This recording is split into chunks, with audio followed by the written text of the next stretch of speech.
Sepertinya aku kemasukan pasir nih. Jangan takut. Menurut sistem pemindai itu yang canggih, semuanya akan...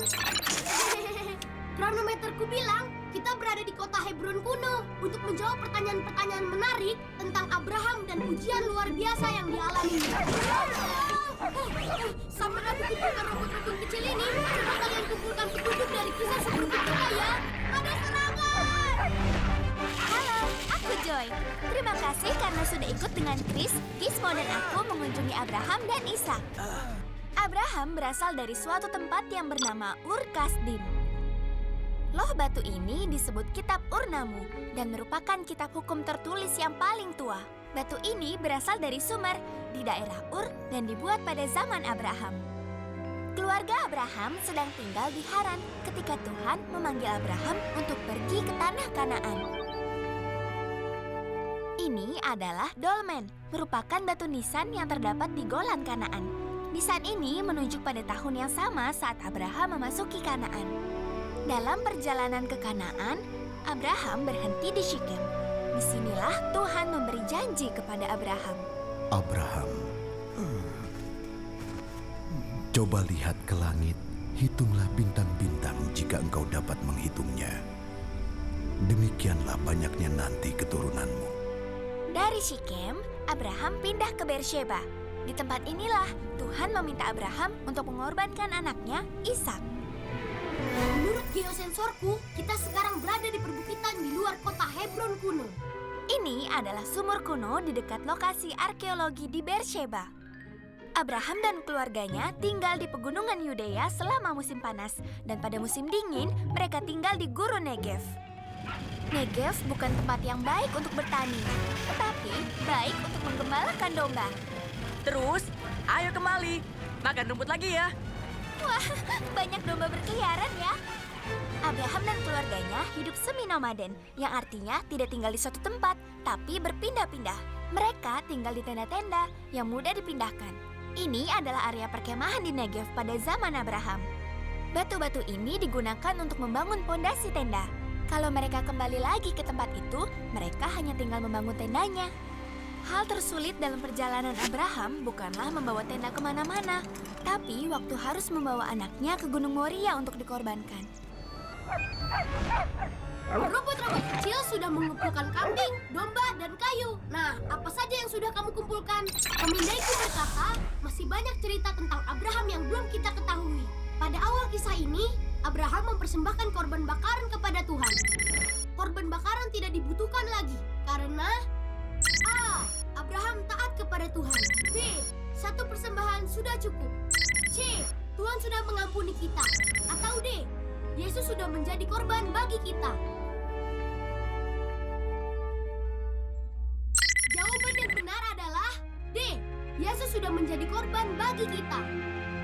Mempersembahkan korban bakaran masih dilakukan selama beberapa generasi, Ayah, bahkan hingga kita zaman sudah ada Yesus. api dan kayu.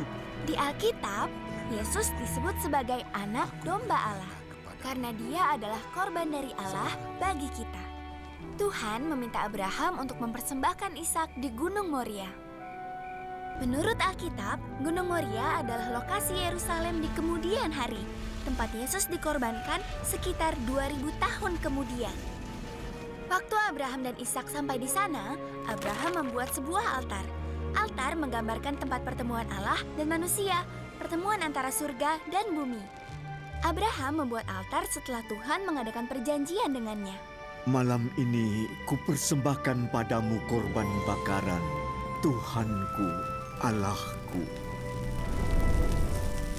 Pada zaman Musa, Tuhan meminta dibuatkan altar dari perunggu.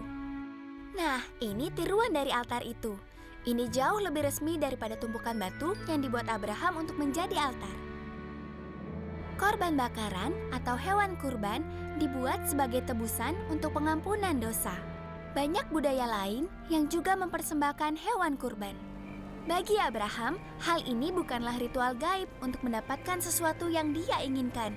Ini adalah bentuk ketaatan. Meskipun sulit dipercaya di masa kini, pada zaman dulu, ritual mengorbankan anak benar-benar terjadi. Pada tahun 1920-an, para arkeolog menemukan beberapa tulisan yang disebut prasasti Rashamra. Batu ini banyak mencatat kehidupan orang Kanaan, termasuk ritual mengorbankan anak.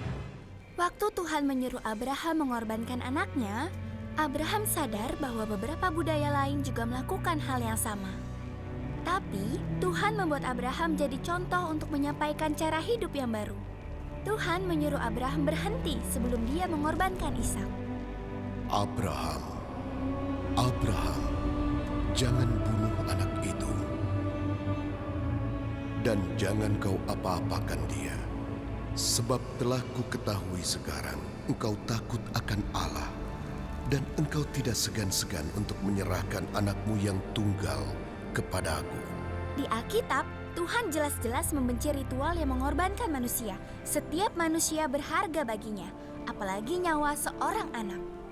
Yesus berkata pada para pengikutnya, Ingatlah, jangan menganggap rendah seorang dari anak-anak kecil ini. Karena aku berkata kepadamu, ada malaikat mereka di sorga yang selalu memandang wajah Bapakku yang di sorga.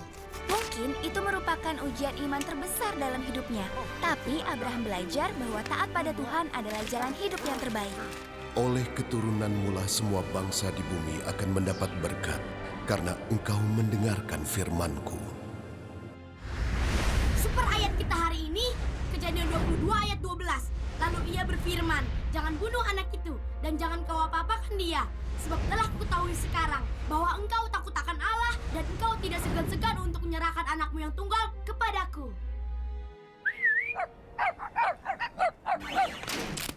Oh, akhirnya. Cukup dulu untuk hari ini. Pertanyaan buat kita semua, maukah kamu percaya dan taat pada Tuhan?